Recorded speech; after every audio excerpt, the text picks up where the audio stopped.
Okay students, good evening everyone. जैसे कि हमने प्रीवियस सेशन में एक ओसीएम का एक यूनिट ख़त्म किया अपना। अब आज हम एक न्यू यूनिट शुरू कर रहे हैं जिसका नाम है एमर्जिंग मोड्स ऑफ बिजनेस। यानी चैप्टर नंबर 5 आपको एक नया यूनिट के साथ आया हूँ इंट्रोड्यूस लेकर, जिसका नाम है एमर्जिंग मोड्स ऑफ बिजनेस। अब सबसे पहले कोई भी हम चैप्टर को शुरू करने के पहले हम पहले चैप्टर को समझते हैं कि इस चैप्टर में एग्जैक्टली पढ़ना क्या है हमें। तो इसलिए आज पहले अपन कंसेप्ट्स क्लियर करेंगे और फिर इसके अंदर जाएंगे। लेकिन अब मैं आपको बता दूं कि मैं यहाँ पे आपको पढ़ाने की टेक्निक थोड़ी चेंज करके देख रहा हूँ। पूछो क्यों? क्योंकि अलग अलग चैप्टर्स की पढ़ाने की टेक्निक अलग अलग रिक्वायरमेंट होती है और उस चैप्टर को उस रिक्वायरमेंट के हिसाब से पढ़ाया तो ही वो शेप में बैठ पाता है। तो इसलिए अब यहाँ पे क्या होगा, अब मैं पूरा चैप्टर आपको पोक सिस्टम में नहीं घुमा के आऊँगा। अब मैं आपको एक एक टॉपिक पूरा पोक सिस्टम में घुमाऊंगा और फिर उसी की लैंग्वेज रीडिंग वहीं पे आपको वर्ड्स को फोकस कराऊंगा, ठीक है। और ये टेक्निक सिर्फ इस चैप्टर के लिए बस। ऐसा क्यों होता है? क्योंकि इसके वर्ड्स थोड़े भारी है और दूसरी बात क्या है, इसके जो कंसेप्ट है वो लैंग्वेज जब पढ़ोगे ऑन द स्पॉट तब आपको समझ पाएंगे कि एग्जैक्टली इसके कंसेप्ट क्या बताने की कोशिश कर रहा है वो। तो इसलिए ये चैप्टर के लिए सिर्फ मैं अपनी टेक्निक थोड़ी चेंज कर रहा हूँ। एक बार इम्प्लीमेंटेशन हो जाए उसको और फिर उसके ऊपर कोई चेंजेस की रिक्वायरमेंट है तो आप बोल सकते हो, तो मैं अपनी टीचिंग टेक्निक फिर चेंज कर दूंगा। Clear picture? चलिए स्टूडेंट शुरू करते हैं। अब चैप्टर का नाम ही है एमर्जिंग मोड्स ऑफ बिजनेस। क्या नाम है? एमर्जिंग का मतलब होता है डेवलप्ड, उभरना, निखरना। यानी जब कोई चीज एमर्ज होती है, यानी जब कोई चीज निखरती है, जब कोई चीज उभरती है, जब कोई चीज डेवलप होती है, तो तब उस चीज के आगे हम यूज करते हैं एमर्जिंग, यानी एमर्ज होना। देखो तुम लोग भी तो एमर्ज हो रहे हो, है ना। एज कम्पेयर टू 10th और 12th से आपका अगर देखें तो आप लोग एमर्ज हुए हो, यानी अपने आप को डेवलप किए हो। तो वैसे ही जैसे जैसे टेक्नोलॉजी इंक्रीज हो रही है वैसे वैसे बिजनेस करने के तरीके में बदलाव आ रहा है, तरीके और बढ़ाए जा रहे हैं। तो आज के जो डेवलप तरीके हैं वो कौन कौन से डेवलप तरीके हैं बिजनेस करने के, उसको इस चैप्टर में आपको समझाया जाएगा, जिसको नाम दिया है एमर्जिंग मोड्स ऑफ बिजनेस। देखिए स्टूडेंट्स, एजुकेशन वो होता है जो प्रैक्टिकल लाइफ में आप यूज़ कर पाओ। तो जब आप कोई स्टूडेंट मेरे पास ओसीएम सीखता है तो मेरे पास कोई बहुत सारे बच्चे आते हैं, sir it's a theory subject, पढ़ लेंगे। लेकिन एक थ्योरी सब्जेक्ट देने का मतलब कोई रट्टाफिकेशन करना नहीं था। जो देने वाले ने दिया है वो इसलिए दिया है ताकि आप इसको इम्प्लीमेंट करो। अब देखिए स्टूडेंट्स, आज मैं आपको टीचिंग टेक्निक पढ़ा रहा हूँ। अगर वो टीचिंग टेक्निक मैंने कहीं नहीं सुनी होती थी तो आज मैं इतने डेवलप मोड से आपको पढ़ाता था क्या? सबसे लेटेस्ट मोड जो है ना आज हमारे पास है, सबसे लेटेस्ट मोड, यानी वो जो एक डिजिटल क्लासरूम आता है, आपको ना क्लास आता है क्या, वो जहाँ पे डिजिटल बोर्ड आता है और प्लस वहाँ पे कैमरा चलता है, उससे भी डेवलप मोड हमारा है। क्यों? तो यहाँ पे कोई ग्लिच नहीं आता, यहाँ पे रिकॉर्डिंग में कोई कमी नहीं आती। तो ये बात है मैंने कहीं पढ़ी होगी, कोई समझी होगी, तो जगह उसको अप्लाई कर रहा हूँ। तो वैसे ही एक बिजनेस करना है आपको, एक बिजनेस करना है। आज मार्केट में चल रहा है परफेक्ट कंपटीशन का चल रहा है। तो आज बिजनेस के अंदर वो ही सर्वाइव कर पाएगा अपनी दुकान को जो अपने बिजनेस के मोड्स को चेंजेस करेगा, अपने बिजनेस के अंदर बदलाव करेगा। और वो बदलाव तभी होगा जब आप उस चीज़ के लिए अवेयर होगे। और इसलिए आपको एजुकेशन में वो अवेयर वाली चीज़ें दी जाती है जिससे आप बदलाव करके अपने बिजनेस को एक्सपांड करो। देखो everything is possible in the world. आज हर चीज़ पॉसिबल है। आज हम 21वीं सदी में रहते हैं तो हर चीज़ पॉसिबल है। और हमें जो चीज़ पहले नामुमकिन होती थी आज वो चीज़ बाकायदा एग्जीक्यूट्स होती है। और जिन जिन ऑर्गेनाइजेशन ने अपने बिजनेस के तरीके में बदलाव लाया वो अपने आप डेवलप किया। हम कहते हैं कि हमारी दुकान चलती नहीं है, ऐसा नहीं कि हमारी दुकान चलती नहीं है, हमें चलाते नहीं आता। क्योंकि ऐसी कोई दुकान नहीं बनी चलती नहीं है, सब चलाने वाला होना। और चलाने के लिए new new innovations, new new technology से जुड़ना पड़ता है। और वो जुड़ने के बाद जब आप बिजनेस करते हो तो हम कहेंगे कि आपने अपने बिजनेस को एमर्ज किया और वो मोड बन जाएगा एमर्जिंग मोड्स ऑफ बिजनेस। तो इसीलिए ज़रूरी क्या है? अपने बिजनेस के अंदर बदलाव करना, तब जाके आज परफेक्ट कंपटीशन के अंदर आप सर्वाइव भी कर पाओगे और ग्रोथ भी कर पाओगे। आपको समझ में आ रहा? क्लियर? तो इसलिए, और जिसने बदलाव किया वो, देखो ये प्रकृति का नियम है, changes is the law of nature, और वो चेंजेस को अडॉप्ट करके हमें हमें चलना है। जब तक हम नहीं चलेंगे तब तक कि हम पिस जाएंगे। अब देखिए स्टूडेंट्स, मुझे मतलब एज ए प्रोफेशनल चाहे बिजनेस हो चाहे प्रोफेशन हो, हर चीज़ के अंदर चेंजेस अडॉप्शन होने चाहिए। अगर आप नहीं करते हो तो क्या होता है, हम वहीं के वहीं रह जाएंगे और वो टेक्निक्स जो है हमें हमें पीछे कर देगी। इसलिए ओल्ड ट्रेडिशनल टेक्निक्स कोई भी हो, चाहे प्रोफेशनल की हो चाहे बिजनेस की हो, हमें कभी एक्सपांशन नहीं देता है, कभी ग्रोथ नहीं देता है। एक्सपांशन ग्रोथ करना है तो आज अपने बिजनेस के एमर्ज करना पड़ेगा, अपने बिजनेस के तरीकों को बदलाव करना पड़ेगा। आज मैं ऐसे एक दुकान में बैठकर मैं बिजनेस करूंगा तो मैं कितना फैला पाऊंगा? क्या मुझे अपने मार्केट को एक्सपांड करना है? यस, तो मार्केट एक्सपांड करना है तो आपको न्यू मोड्स अडॉप्ट करने पड़ेंगे। और ये चीजें मैं देखा है, पता है आपको क्या होता है, एक बच्चा मेरे यहाँ से सीखता है एमर्जिंग मोड्स ऑफ बिजनेस, पापा को बोलते पापा चलो इंप्लीमेंट करते, बोलते चुप बैठ नालायक,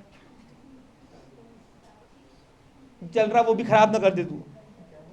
अरे रिस्क है तो इश्क है ना, बोलते ना, जब तक रिस्क नहीं लोगे तब तक के कभी प्रॉफिट नहीं कमा पाओगे। क्योंकि रिस्क देखो, बिजनेस भी तो अनसर्टन है, और जहां अनसर्टनिटी है वहां तो रिस्क है ही। तो मेरा एक पर्सनली रिकमेंडेशन है आपको कि आप ये चैप्टर सीखने के बाद अपने बिजनेस के अंदर तरीकों में बदलाव लाओ। जब बदलाव लाओगे तो एक्सपांशन कर पाओगे। आज मैंने अपने प्रोफेशन में अपने प्रोफेशन के तरीकों को बदला है, तो बदला है तो क्या हुआ, मेरा मार्केट एक्सपांड हुआ, मेरा प्रॉफिटेबिलिटी इंक्रीज हुई, मेरी प्रोडक्टिविटी इंक्रीज हुई, और इससे ऑर्गेनाइजेशन ग्रोथ अपने आप करता है। आज मैं आपको जो पढ़ाता हूं तो मेरी पीछे पैसिव इनकम चालू हो जाती है अपने आप। ये सेशन कंप्लीट होने के बाद कोई सेशन कोर्स जाके बिकने लगता है। तो ये क्या है, इट इज अ प्रोडक्टिविटी।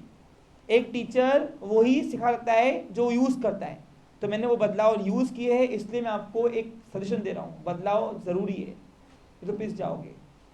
और जिसने बदलाव किया समय के साथ दुकान के अंदर, वो ही आज टिक पाया और वो ही आज बिजनेस के अंदर ग्रोथ कर पाया। Clear picture? तो इसलिए इस चैप्टर के अंदर आपको नए नए तरीके सिखाए गए हैं, जो आजकल काफ़ी लेटेस्ट तरीके हैं।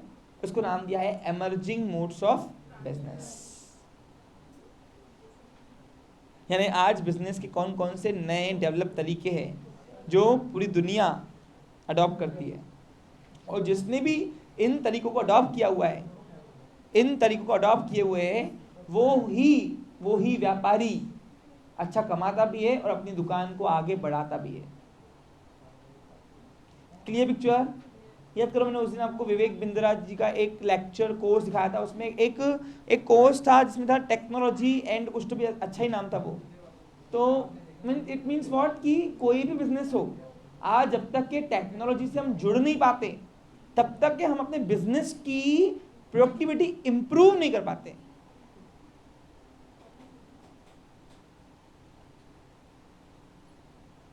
समझा? क्लियर? आज टेक्नोलॉजी के बेस पर लंबा चौड़ा बिल 2 मिनट में बन जाता है, और ये अगर मैनुअल बना दिया हो तो आधा घंटा लगता। अब आधा घंटा अगर एक ही कस्टमर को देंगे तो कहाँ से एक्सपांशन होगा भैया? और आगे तो टेक्नोलॉजी ऐसे आएंगी कि कुछ ब कुछ बिल बन जाएंगे, आप उठाओ सिर्फ माल। तो यही तो है, यही तो एमर्जिंग मोड्स है बिजनेस के। Clear picture? तो इसलिए ये चैप्टर में जो भी आपको बिजनेस के मोड्स सिखाए जा रहे हैं वो आपको प्रैक्टिकल लाइफ में अडॉप्ट करने हैं अपने बिजनेस के अंदर, वो इम्प्लीमेंट करना है। फिर ग्रोथ होता है कि नहीं होता, वो बात की बात है। देखो, अनसर्टनिटी तो ट्रेडिशनल बिजनेस में भी है ना, लेकिन ट्रेडिशनल बिजनेस हम फैला के भी कितना फैलाएंगे, एक लिमिटेड एक्सपांशन होता है उसका। लेकिन जब हम ये नए नए मोड्स लाते हैं, टेक्नोलॉजी जुड़ते हैं, तो अपने मार्केट को एक्सपांड करते हैं। एक्सपांड करने के बाद क्या होता है, हमारा मार्केट एक्सपांड हो गया तो टर्नओवर अपने आप बढ़ता है। टर्नओवर बढ़ गया तो अपने आप मेरा प्रॉफिट मार्जिन अपने आप बढ़ जाता है। और बिजनेस के लिए प्रॉफिट बहुत इसेंशियल है, because the success measurement tool of the business is a profit. Okay students, अब ऐसे कौन कौन से मोड है भाई? तो आपको इस चैप्टर के अंदर 2 एमर्जिंग मोड्स है, जो आपके पोर्शन में दिया गया है वो है, एक है the concept of e business, यानी आपको 2 टॉपिक दिए गए, और दूसरा है आउटसोर्सिंग।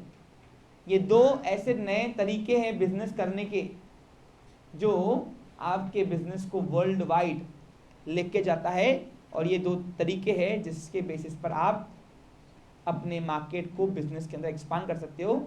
इसलिए इसको नाम दिया है एमर्जिंग मोड्स ऑफ बिजनेस। यानी इस चैप्टर के अंदर आपको नए 2 एमर्जिंग मोड्स है, जिसमें से एक तो आप बहुत सुन चुके हो, चर्चित है, ई बिजनेस। हर कोई बच्चा आज ई बिजनेस जुड़ा हुआ है, लेकिन आउटसोर्सिंग आपके लिए नया है, तो उसको जब पढ़ाया जाएगा तब आपको सिखाया जाएगा। Clear picture? पहले इन शॉर्ट आपको इस चैप्टर को 2 पार्ट में तब्दील किया गया है। पहला पार्ट ई बिजनेस का है और दूसरा पार्ट है आउटसोर्सिंग का। और ये दोनों टॉपिक, ये दोनों क्या है, ये दोनों बिजनेस है, नए बिजनेस करने के तरीके हैं, इसलिए इसको नाम दिया एमर्जिंग मोड्स। मोड्स का मतलब है टाइप। क्या होता है? एमर्जिंग टाइप्स ऑफ बिजनेस, और 2 है वो, ई बिजनेस एंड द आउटसोर्सिंग। ये आउटसोर्सिंग भी आजकल बहुत चल रहा है बिजनेस। तो ये आउटसोर्सिंग तो आज के सेशन में आएगा ही नहीं दूर दूर तक के, जब इसकी जरूरत पड़ेगी तब आपको सिखाया जाएगा। आज अपन पढ़ने वाले the concept of e business only, यानी एक मोड। तो आपको इस चैप्टर में कितने टॉपिक है? 2, ओनली 2। क्लियर? और ये दोनों मोड क्या है? ये दोनों टाइप है नए डेवलप वाले टाइप जो बिजनेस करने के तरीके। यानी आज ट्रेडिशनल, आज अगर बिजनेसमैन ट्रेडिशनल बिजनेस करता है, ट्रेडिशनल तरीके से एक दुकान खोल के बैठ जाना रात भर, नहीं चलती। आज दुकान कब चलती? जब 24/7 सर्विस दोगे। और आगे तो चला नहीं आएगा ई बिजनेस का, देख लेना। आगे 2-3 साल रुक जाओ, हर व्यापारी अपनी अपनी खुद की ऐप खोल के नहीं बेचने लगा तो मेरा नाम चेंज कर देना। 2025 आपको जब देखोगे तो शायद से हमने अपने बिजनेस करने के तरीके काफ़ी डेवलप कर चुके होंगे। लेकिन पता है हिस्ट्री किसकी लग जाती है? फर्स्ट मूवर की। आज अगर अमेजोन वाला नहीं सोचता था ई बिजनेस के बारे में, तो क्या उसका बिजनेस वर्ल्ड वाइड चलता? क्या आज अमेजोन चला, फ्लिपकार्ट क्यों चला? क्योंकि अमेजोन वाला फर्स्ट मूवर था। इसलिए मैं बता रहा, फ्लिपकार्ट अमेजोन ने खरीद लिया हुआ है, तो मैं आपको बता रहा हूँ जस्ट कि चलता है, नो डाउट। लेकिन जितना टर्नओवर अमेजोन का है, क्या उतना टर्नओवर फ्लिपकार्ट का है? क्या उतना टर्नओवर स्नैपडील का है? क्या नहीं, नो। सबसे ज्यादा पता है आपको ई बिजनेस में बादशाह कौन है? अलीबाबा। अलीबाबा ई बिजनेस के अंदर सबसे बड़ा बादशाह है। वो होलसेलर, रिटेलर सब करता है। हाँ, चाइना की कंपनी है वो। अलीबाबा के अंदर बोलते हर चीज मिलता, हर चीज। प्लीज रिक्वेस्ट करता हूं। That means what? तो ये लोग अगर पहले ही मूवमेंट देखो, उन्होंने वो दिन से स्टार्टअप किया जहां पे एक कॉमन व्यापारी के लिए ई बिजनेस एक सपना था। एक सपना था कि हम अपनी खुद की वेबसाइट खोलें। अगर में अमेजोन ने डायरेक्ट ऐप तो ना बनाया था, पहले उसने एक वेबसाइट बनाई, उसमें लोगों को उसने अट्रैक्ट किया, और फिर जाके उसने एक छोटे से, आप अभी अमेजोन की कभी आप स्टोरी सुनोगे ना, तो आप, या फेसबुक की आप स्टोरी सुनोगे, तो ये सब लोगों ने क्या किया है, एकदम छोटे पैमाने पर शुरू किया। हर सक्सेसफुल की शुरुआत छोटे से होती है, लेकिन आज वो अपने बिजनेस को पूरे वर्ल्ड वाइड फैला रहे हैं। क्या हम अपने ट्रेडिशनल बिजनेस को वर्ल्ड वाइड फैला पाओगे? पॉसिबल ही नहीं है। Only with the adoption of technology you can increase your market, you can expand your market, and when you expand your market of the business, you increase the turnover, and you increase the turnover, profit अपने आप क्या हो जाएगा? बढ़ जाएगा। तो इसीलिए आज the concept of e business सबसे इमर्जिंग मोड्स है। अब ई बिजनेस का मतलब क्या है, फिर इसके बाद ई कॉमर्स क्या है, ये ई बिजनेस आया कहाँ से वर्ड, ये सब चीज़ें आपको इस चैप्टर में सीखने को मिलेगा। समझा? क्लियर आपको? हाँ, तो आज अपन पहले कंसेप्ट, पहला पार्ट पढ़ रहे हैं एमर्जिंग मोड ऑफ बिजनेस का, ई बिजनेस। अब ई बिजनेस क्या बोल, सुनो, जब भी कोई बिजनेस एक्टिविटी इलेक्ट्रॉनिक फॉर्म में इंटरनेट के थ्रू कोई टेक्नोलॉजी अडॉप्ट करके जब आप करोगे, अब बिजनेस एक्टिविटी कौन सी आती है? Industry plus commerce. बिजनेस मतलब बिजनेस एक्टिविटी क्या है? अब बिजनेस एक्टिविटी में क्या क्या आती है बताओ? बिजनेस एक एक्टिविटी है जिसके अंदर इंडस्ट्री भी आती है प्लस कॉमर्स भी आता है ना? फिर कॉमर्स में ट्रेड प्लस, जब ये सारी एक्टिविटीज जब कोई इलेक्ट्रॉनिक फॉर्म में वेदर देन फिजिकल फॉर्मेट और इलेक्ट्रॉनिक फॉर्म में rather than physical format internet के थ्रू टेक्नोलॉजी अडॉप्ट करके जब कोई व्यापारी, जब कोई पर्सन ये एक्टिविटी करता है तो उस एक्टिविटी को ई बिजनेस कहा गया है, यानी electronic business. And the term electronic business and the E commerce is slider different in the practical life. Why? Because e commerce और ई बिजनेस में अंतर क्या है, तो आज के सेशन में हम उसको देखेंगे आगे। बट ई बिजनेस क्या है, पहले अपने को उसको समझना पड़ेगा। और ये ई बिजनेस आया कहाँ से, ये कब डेवलप हुआ, ये सब चीज़ें आपको इसके बारे में पढ़ना है। जब कोई व्यापारी अपनी दुकानदारी, अपनी बिजनेस एक्टिविटी इंटरनेट के अंदर, इंटरनेट के थ्रू जब वो कोई करता है एक्टिविटी, उस एक्टिविटी को अपन ई बिजनेस कहते हैं। क्या बोलते हैं? अब ई बिजनेस का और ई कॉमर्स का क्या कनेक्शन है, ये अपन आज के सेशन में समझेंगे।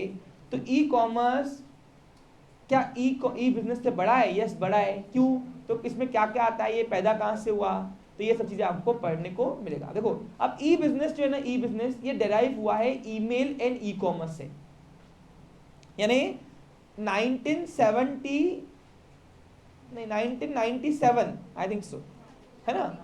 1997 में आईबीएम काफ़ी एमर्ज हुआ, डेवलप्ड हुआ। अभी आईबीएम कौन है? इंटरनेशनल बिजनेस मशीनरीज कॉरपोरेशन, एक कंपनी है अमेरिका की। इसने क्या किया, इस कंपनी ने व्यापारियों के लिए ऐसी टेक्नोलॉजी वाले कंप्यूटर बनाए जिससे बिजनेसमैन अपना बिजनेस ट्रेडिशनल से इलेक्ट्रॉनिकली मोड पे कन्वर्ट कर दिया। और जब ये आईबीएम एमर्ज हुआ, क्या हुआ? जब से आईबीएम एमर्ज हुआ तब से ई कॉमर्स का काफ़ी ज़्यादा चलन हुआ। और फिर ई कॉमर्स चलते चलते चलते चलते फिर और भी बहुत सारी एक्टिविटी हुई, तो उसको नाम दिया e business. But the e business is wider concept than e commerce. Why? सुनो, जब भी कोई ट्रेडर, ध्यान दो, अभी डिफरेंस ई कॉमर्स और ई बिजनेस डिफरेंस क्या है। जब भी कोई trader buying and selling activity करता है इंटरनेट के थ्रू, कंप्यूटर के अंदर या मोबाइल के अंदर इंटरनेट का यूज करके, इसका, तो उस बाइंग एंड सेलिंग एक्टिविटी को आप ई कॉमर्स एक्टिविटी बोल सकते हो। सबसे पहले शुरुआत में जब से इंटरनेट का स्कोप बढ़ा, तो सबसे पहला स्कोप बढ़ा ईमेल का। क्या बढ़ा? तो ईमेल जब भेजा गया एक कंप्यूटर से दूसरे कंप्यूटर में, तो देखा जब एक कंप्यूटर दूसरे कंप्यूटर में ईमेल भेजा रहा है तो ट्रेडिंग ट्रांजैक्शन भी तो हो सकता है। तो फिर किसी व्यापारी ने सोचा कि चलो एक बार ऑनलाइन ट्रेडिंग करके देखते हैं। तो क्या हुआ, ऑनलाइन ट्रांजैक्शंस करने के लिए मैसेजेस भेजे गए। तो जब बाइंग एंड सेलिंग एक्टिविटी, यानी बायर और सेलर जब एक ऐसे ऑनलाइन प्लेटफॉर्म पे मिले इंटरनेट के थ्रू, कोई भी प्लेटफॉर्म पे, तो उस एक्टिविटी को अपन ई कॉमर्स एक्टिविटी बोलते हैं। यानी फिर क्या हुआ, ईमेल इमर्ज हुआ, फिर उसके बाद ई कॉमर्स एक्टिविटी हुई। अब ई कॉमर्स एक्टिविटी यानी क्या, कि कोई भी इंटरनेट के थ्रू क्या हुआ, आपको मालूम है पहले अमेजोन वगैरह नहीं था, तो पहले स्काई शॉप आता था, स्काई शॉप 18 ऐसे आता था, उसमें टीवी में रात को 12 होते थे ना, 12 बजे सारी मूवी खत्म होके ये एड, बड़ी बड़ी ऐसी छोटी छोटी कंपनियां अपनी अभी ऐड डाल दी थी कि ये फैट बनाने की मशीन ले लो, फैट कम करने की मशीन, है ना।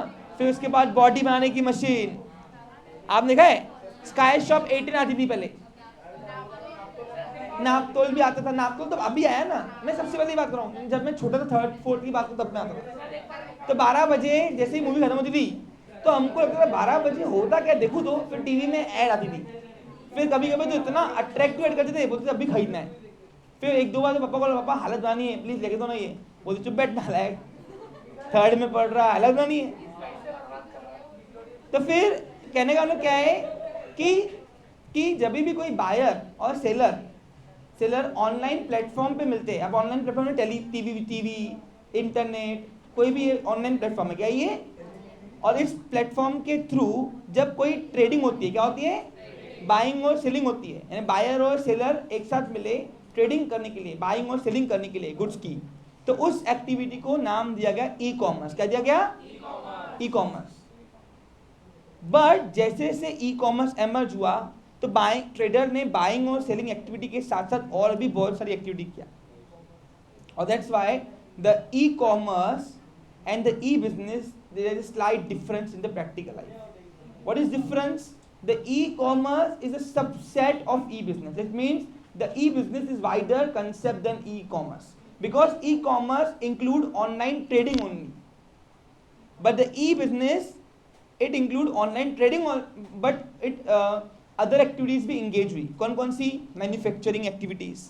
अब तुम सर ई इलेक्ट्रॉनिकली मैन्युफैक्चरिंग होता है कोई चीज़, जैसे होती है जस्ट लाइक माई सॉफ्टवेयर, जैसे माई ऐप।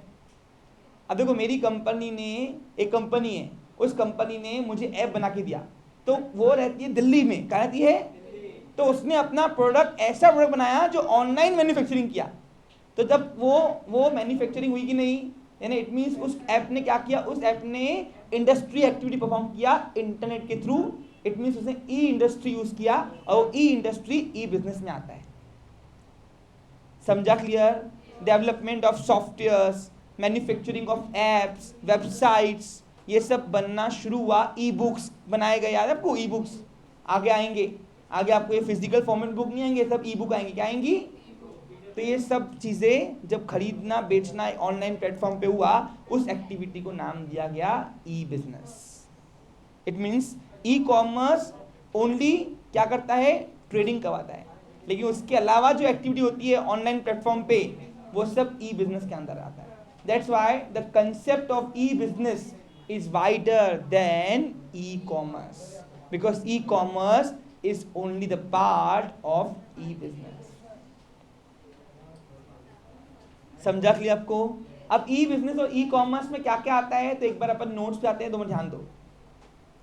सबको कंसेप्ट समझ में आ रहा है कि फास्ट हो रहा है? पक्का? अब देखो लिखा हुआ है, e commerce is a trading aspect of e business whereas it connect buyer and seller on the internet, but on the other hand it includes, e business के लिए बता रहा है, e business on the other hand it includes manufacturing. यानी क्या, जब कोई online platform के अंदर मैन्युफैक्चरिंग की गई, जैसे अभी मैंने आपको बताया कि मैं जिस ऐप कंपनी ने मुझे ऐप बना के दिया, तो उसने ऐसा प्रोडक्ट दिया जो एक ऑनलाइन प्रोडक्ट है। क्या है ये? ऑनलाइन प्रोडक्ट है ना, मैन्युफैक्चरिंग ऑफ ऐप। तो manufacturing, buying, selling, managing the entire business on the internet. याद करो, आपका टेली सॉफ्टवेयर क्या करता है, पूरी अकाउंटिंग ऑनलाइन इंटरनेट के थ्रू चलता है ना आपका। आप कभी आपको मतलब मैं टेली सॉफ्टवेयर जब परचेज करते हो किसी डेवलपर से, तो अगर कोई प्रॉब्लम आती है तो आपका इंटरनेट के थ्रू ही आपका वहीं के वहीं बैठे बैठे सॉल्व करता है वो। तो ये सब क्या है, ये सब ई बिजनेस एक्टिविटी है, और ये ई बिजनेस एक्टिविटी आज की लेटेस्ट बिजनेस एक्टिविटी है।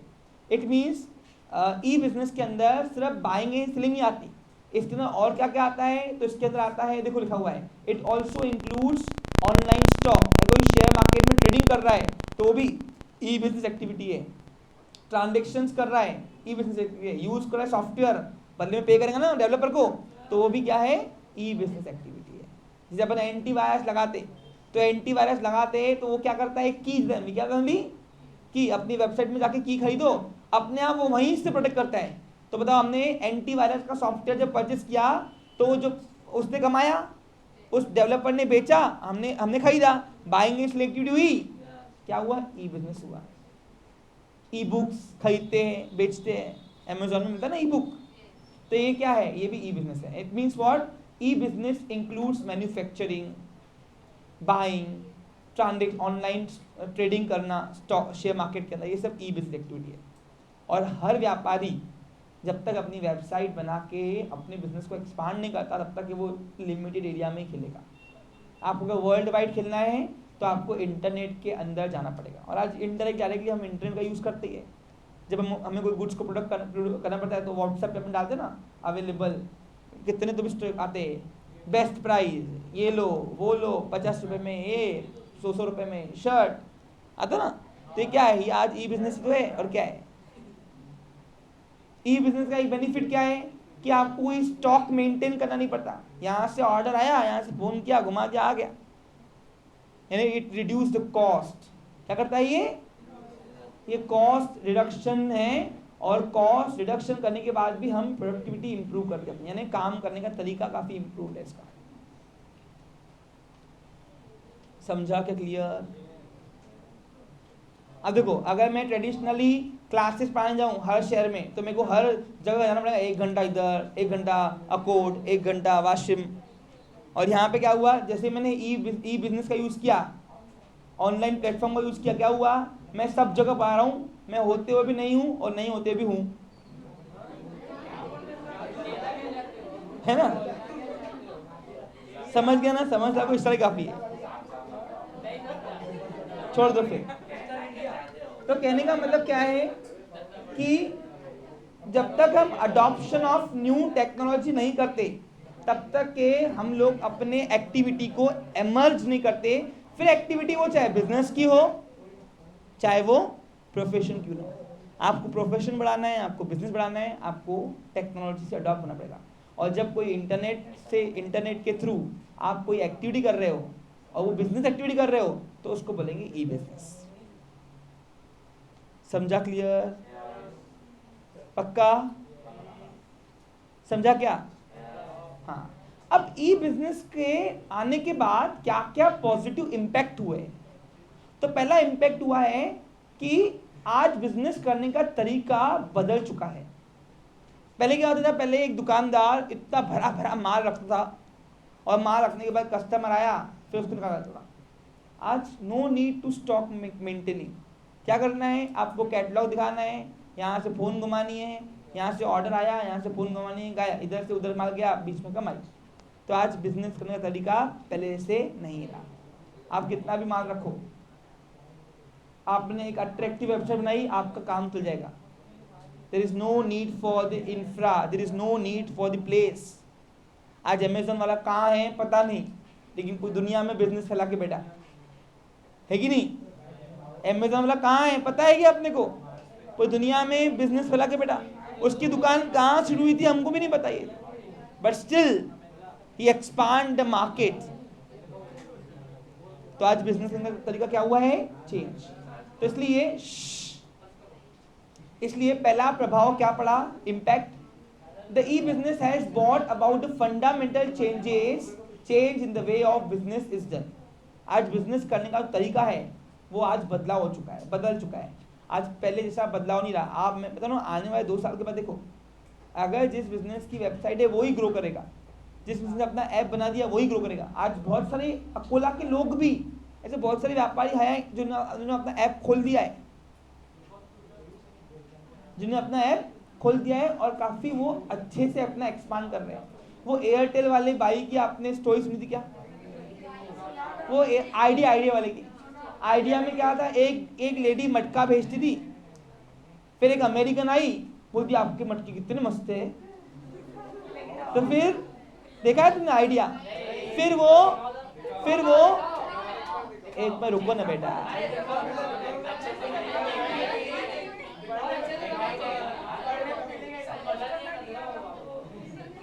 छोटे से गांव की लेडी थी वो, बट उसके हाथ में कला थी, एंटरप्रेन्योर बनना था उसको बहुत बड़ा, लेकिन कैसे फैलाया बिजनेस को? तो वो अमेरिकन आती है, एक ब्रिटिश गर्ल आती है, फॉरेन की गर्ल, उससे बात करती है और उसको एक आइडिया का सिम कार्ड देती है। फिर उसके दिमाग में आती है गेट एन आइडिया। फिर वो अपनी वेबसाइट खोल के बाहर विदेश से ऑर्डर लेकर अपने बिजनेस को एक्सपांड करती है। तो ये है तरीका चेंज। ओके लेट देखो शांत बैठूंगा तो सब दिखाऊंगा, नहीं तो फिर एक तो दिखा रहा, ऊपर से तंग मत करो। क्या लिखना पड़ता मेरे को देखना पड़ता ना।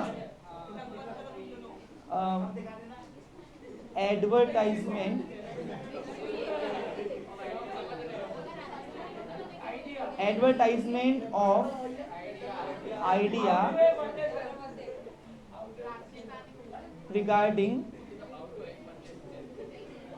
वो पॉटर गर्ल होती है ना, पॉटर बनाने वाले को क्या बोलते हैं?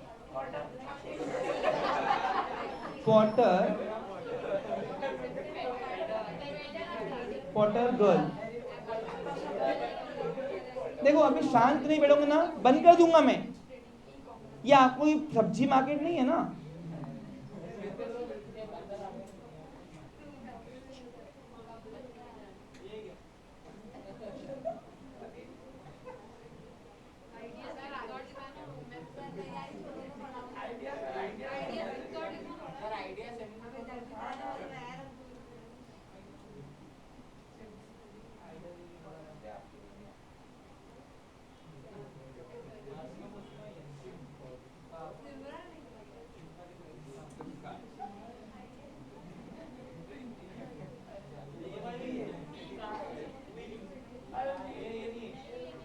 एक मिनट को ना बेटा,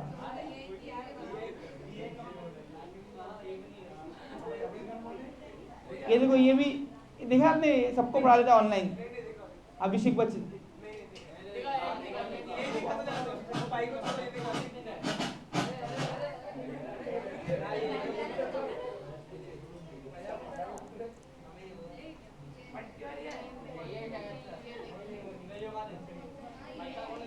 एक बार देख लेते ये हुआ तो।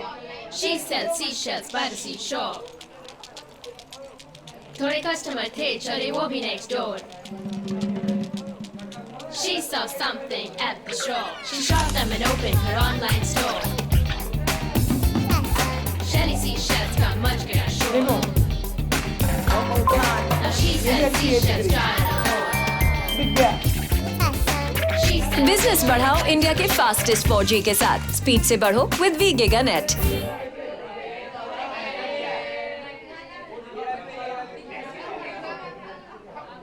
बेटा एक तो दिखा रहा, ऊपर से मेरे गले आ रहे कि तुम। वाह बेटा वाह। चलो ठीक है, ओके। हाँ तो होप सो आप समझ गए होंगे। तो ई बिजनेस आने के बाद क्या, अब देखा नहीं, वो लड़की हो जाएगी 50% डिस्काउंट की बढ़ेगी, चल रहा नहीं, वेबसाइट में डाल दिया, मस्त निकाल दे बिक गई। अभी दिखाया ना ऐड आपको। तो ये ई बिजनेस तो है, मार्केट एक्सपांशन हुआ, बायर ज़्यादा मिलेंगे, बायर ज़्यादा मिले तो कोई ना कोई तो खरीद लेगा अपना प्रोडक्ट, ये बात फिक्स है, भले दम रहा नहीं रहा।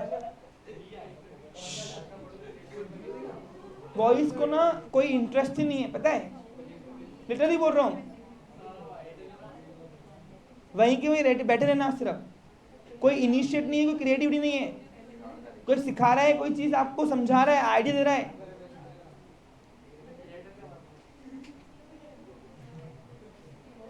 It has opened up the path of new customer around the world. यानी ई बिजनेस के आने के बाद क्या हुआ, जो कस्टमर आपको जानते नहीं वो भी आपका प्रोडक्ट लेने लगा, है ना। It has helped to create a clear and responsive relationship with the partners, employee and suppliers. Market बढ़ा, सप्लायर बढ़े, सप्लायर मिले तो क्या हो गया,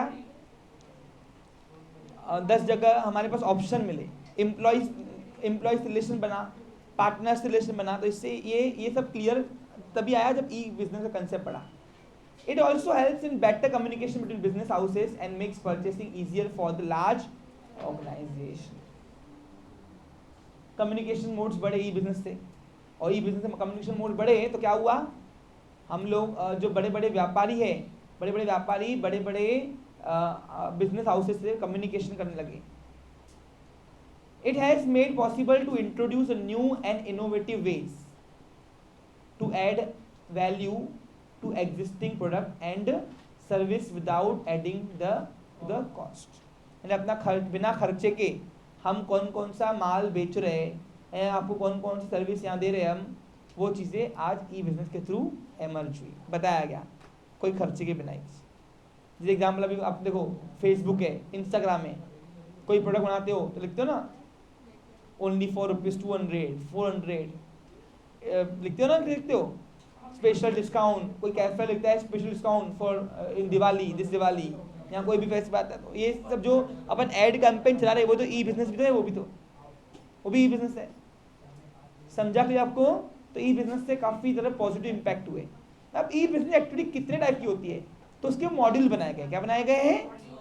तो उसको बोला गया है B2B, C2B। ये सब चीज़ें अपने को समझना है। ध्यान दो स्टूडेंट्स प्लीज़। यानी इन शॉर्ट ये मॉड्यूल क्या है पहले आपको समझना पड़ेगा। अब देखो एक और बात मैं आपको बता दूँ, जब से WTO आया एग्जाम्स में, तब से बिजनेस का इन्वायरमेंट चेंज हुआ। क्यों? क्योंकि जब WTO नहीं था, WTO मालूम है क्या है? World trade. ये एक ऐसी ऑर्गेनाइजेशन है जो सारे वर्ल्ड को, सारे कंट्रीज को आपस में कनेक्ट कराता है और किसी का ट्रेडिंग नहीं रुके ये एश्योर करता है। आज हमारा चाइना से कितना भी कट्टरवाद चल रहा, हमने चाइना का ट्रेडिंग नहीं रुक सकते। ये तो कोरोना के डर से इसलिए WTO चुप बैठा है, WTO WHO। नहीं तो कोई भी कंट्री, किसी भी कंट्री का ट्रेड नहीं रुका हुआ है, क्योंकि वर्ल्ड के अंदर ग्लोबलाइजेशन चलता है। क्या चलता है? और ग्लोबलाइजेशन के थ्रू कोई भी व्यापारी फ्री एंट्री फ्री एग्जिट कर सकता है कहीं पे भी। अब कुछ ना, जब से WTO बढ़ाना तब से ई बिजनेस एमर्ज हुआ। पूछो क्यों? क्योंकि हमने अपना बिजनेस ना तो सब इंडिया में फैलाया बल्कि विदेश में फैलाया, और विदेश में भी फैलाने के बाद क्या हुआ? हमारा मार्केट एक्सपांड हुआ, न्यू कस्टमर जुड़े, प्रोडक्ट का सेलिंग अपने आप बढ़ गया। क्योंकि मार्केट बढ़ता है तो सेलिंग अपने आप बढ़ता है। ई बिजनेस का मेन बेनिफिट क्या है? To increase the market. कितना मार्केट? World economy. आज छोटे से छोटा दुकानदार, सोल ट्रेडर भी वर्ल्ड इकोनॉमी में खेल सकता है। सिर्फ फैलाने का कला चाहिए और टेक्नोलॉजी से जुड़ा होना चाहिए। समझा क्या? सही बोल रहा हूं? एक व्यापारी के पास इतनी सारी अपॉर्चुनिटीज है लाइफ के अंदर, वो कभी खाली बैठ सकता ही नहीं है। और जो खाली बैठ रहा है ना, वो सिर्फ टाइम पास कर रहा है, सही में बिजनेस नहीं कर रहा। एक बिजनेसमैन की जुनून, एक एंटरप्रेन्योर की जुनून क्या होती है मालूम है? कि उसके लिए 24 आवर्स कम पड़ जाए। इतना वो जब एमर्ज होता है तब जाके वो डेवलप होता है। किसी भी सक्सेसफुल के पर्सन की हम सक्सेस देख लेते, लेकिन उसके पीछे का स्ट्रगल हम कभी नहीं देखते। और जिस दिन हमने उसको इवेल्यूएट किया ना, तो आपको यही मिलेगा कि उसके सिर्फ एफर्ट्स थे जिसने उसको सक्सेसफुल दिलवाया। आज अंबानी ऐसे अंबानी नहीं बना बेटा, वो शुरुआत में 24-24 घंटे काम कर रहा होगा, वो ऐसे ही नहीं बना। वो उसके बड़े बड़े गोल्स है, विजन्स होंगे, वो नई नई टेक्नोलॉजी से जुड़ा होगा, मार्केट को एक्सपांड कैसे करूँ ये नई नई टेक्नोलॉजी ढूंढता होगा वो, तब जाके वो एक्सपांड हुआ। तो इसलिए ही हम लोग क्या करते हैं, ऑफ सीजन में बैठे रहते हैं, कस्टमर नहीं आ रहे। कस्टमर क्यों आने हैं? कस्टमर को हमको क्रिएट करना है। लोकल एरिया में नहीं तो हम नेशनल एरिया में खेलेंगे। किसने रोका है? ओपन मार्केट है सबके लिए, कोई रोकने वाला कोई नहीं तुमको, तुम्हारी सोच है रोकने वाली।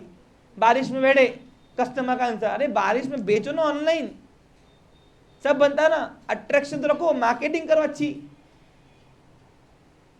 एक एंटरप्रेन्योर के अंदर इतना दम होना चाहिए कि उसकी दुकान से कचरा भी बिकना चाहिए, तब जाके हम बोलेंगे कि उस एंटरप्रेन्योर के अंदर मैनेजमेंट स्किल्स है। और वो सब चीजें कैसे होंगी? With the adoption of technology. With the adoption of technology you can increase your market from local to world economy. समझा क्या?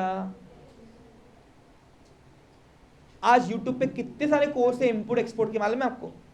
प्रोसीजर कैसे होती है, एक आधा ऑनलाइन। एक कस्टमर अगर फॉरेन का मिल गया, एक कस्टमर, सोचो तो हमारी लाइफ में कितना इम्पैक्ट होगा। क्यों? क्योंकि बूंद बूंद से सागर बनता है। अपने आप को फील होता है कि यार मेरा प्रोडक्ट सिर्फ इंडिया नहीं बाहर वाला खरीद रहा है, कितनी बड़ी बात हो गई। इंडिया के अंदर स्किल्स नहीं है, टेक्नोलॉजी से नोन नहीं है, लिटरेसी नहीं है ना। एक पॉटर जितना अच्छा इंडिया में बनाता ना, वो बाहर का नहीं मिलता। सिर्फ बेचने की कला होना और कुछ नहीं। और वो बेचने की कला कब होगी? जब मार्केट एक्सपांड होगा। आज क्यों अमेरिका आगे है? क्योंकि वो वर्ल्ड वाइड, उनके व्यापारी वर्ल्ड वाइड खेलते हैं। हम लोग नहीं खेल पाते क्योंकि हमको नोन ही नहीं है, हमको अभी सिखाया ही नहीं एजुकेशन में कि कैसे इंपोर्ट एक्सपोर्ट करते हैं। सिखाया होता था, पोर्शन में डाला होता था, तो आज हम एटलीस्ट ट्राई तो करते, फिर नहीं से कुछ तो अच्छा होता। क्यों हम एक लिमिटेड एरिया के लिए कस्टमर ढूंढते थे? आओ रे कस्टमर आओ, नो नीड इट।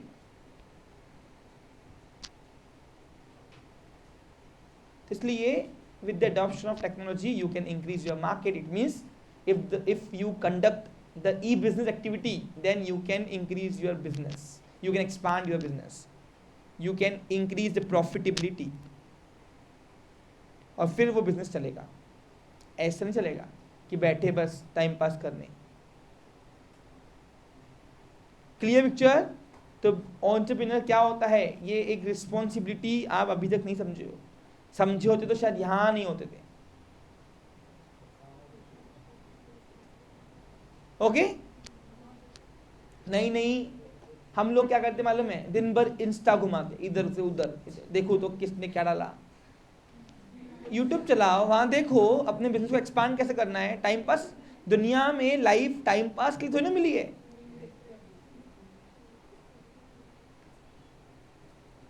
समझा क्या? और ये चीजें आप गर्ल भी करती है.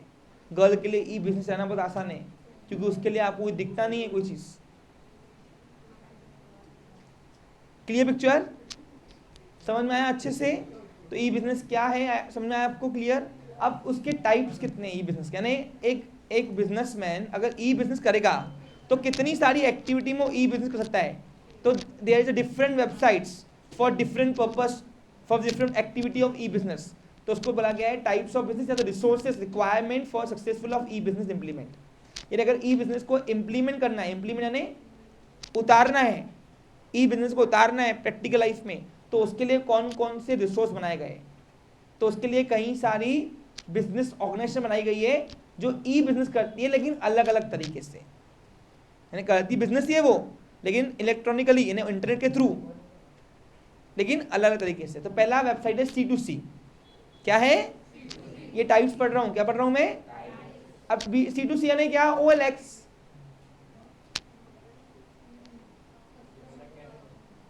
जब कोई ऐसी वेबसाइट होती है जहां पे एक कस्टमर अपने सेकेंड हैंड प्रोडक्ट दूसरे कस्टमर को बेचने के लिए डालता है, और ऑनलाइन और बायर और सेलर दोनों कस्टमर ही होते हैं, क्योंकि वो जो सेलर है वो यूज किया हुआ गुड्स बेचता है.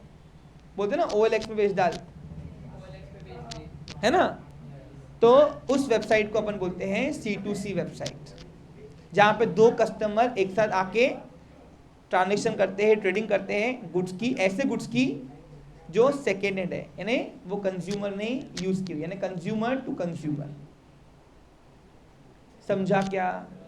एग्जाम्पल अभी देखो, अभी आपके पता है जब से नया ये लगाया ना आपका, क्या बोलते इसको, बहुत सच में ये बहुत अच्छे अट्रैक्टिव है. अब क्या हुआ, ये जो आपका बोर्ड है, ये बोर्ड ना सेरेमिक कोटेड बोर्ड है, ये स्टील का बोर्ड है, यानी ये नॉर्मल बोर्ड नहीं है. अब ये नॉर्मल जो वाइट बोर्ड होता है ना, ये वो बोर्ड नहीं है, स्टील का बोर्ड है. क्यों?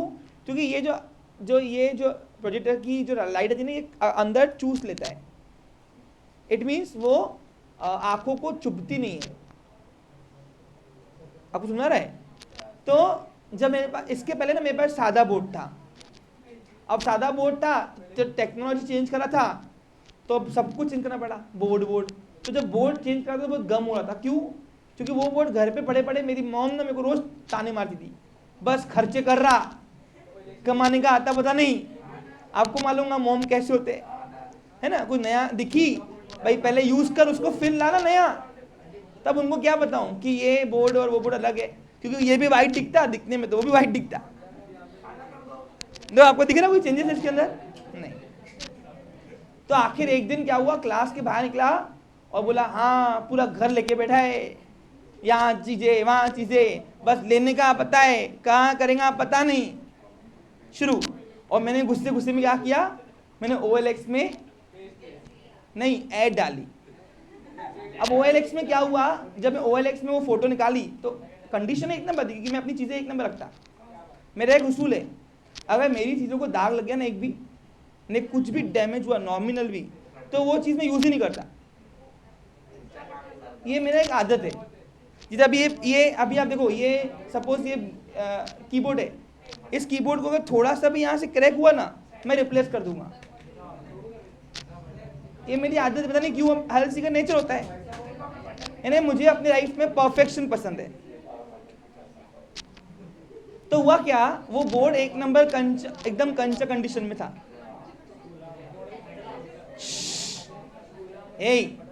ध्यान इधर।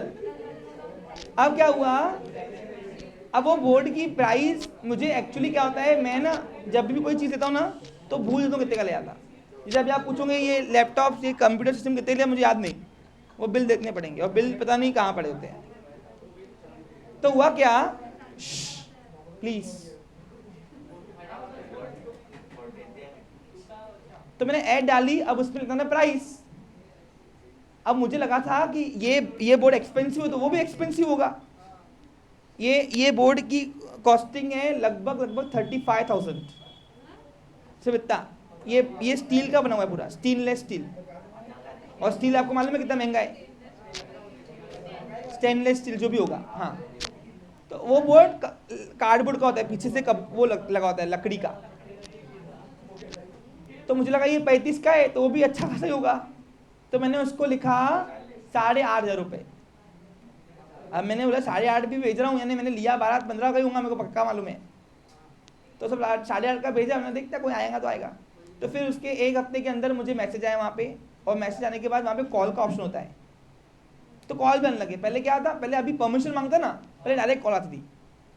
और एक लेडी ने फ़ोन किया कि आपका बोर्ड भाई आपने डाली है ऐड OLX में। हाँ, मैं कौन हूँ, एक कस्टमर, वो भी एक कस्टमर ही है।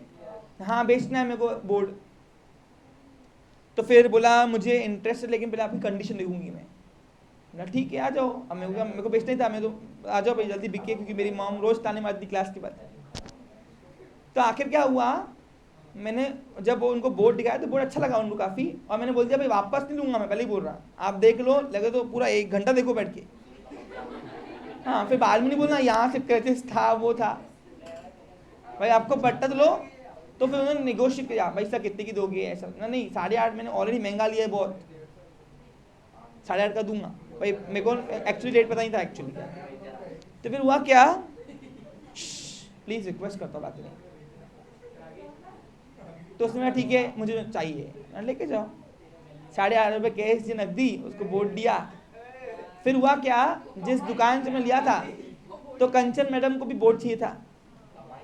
अब उन्होंने अपनी क्लासेस शुरू की थी ना बच्चों की, तो फिर क्लासेस जब शुरू की थी तो उन्होंने बोला सर आपने बोर्ड कहाँ से लिया। मैंने आओ लेके देता, क्योंकि मेरे को तो अभी दिन भर हम वही काम करते, हमको पहचान हो जाती ना। नहीं, उनको छोटा बोर्ड चाहिए था, तो उनका जब छोटा बोर्ड लेने गया तो वो अप्रोक्स शायद 3,000 to 4,000 का पड़ा। और मैंने, है ना, मैंने जब अपना बोर्ड पूछा तो उसकी कॉस्ट थी 6,500 रुपये।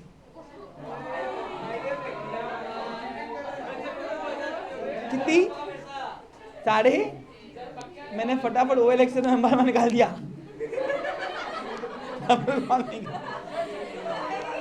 क्योंकि वो लेडी को मालूम पड़ेगा कि नया ही बोर्ड 6,500 का है, तो इसने मेरे को 8,500 का कैसे दिया। तो ऐसे कस्टमर सर्विसेज मिल जाती है वेबसाइट।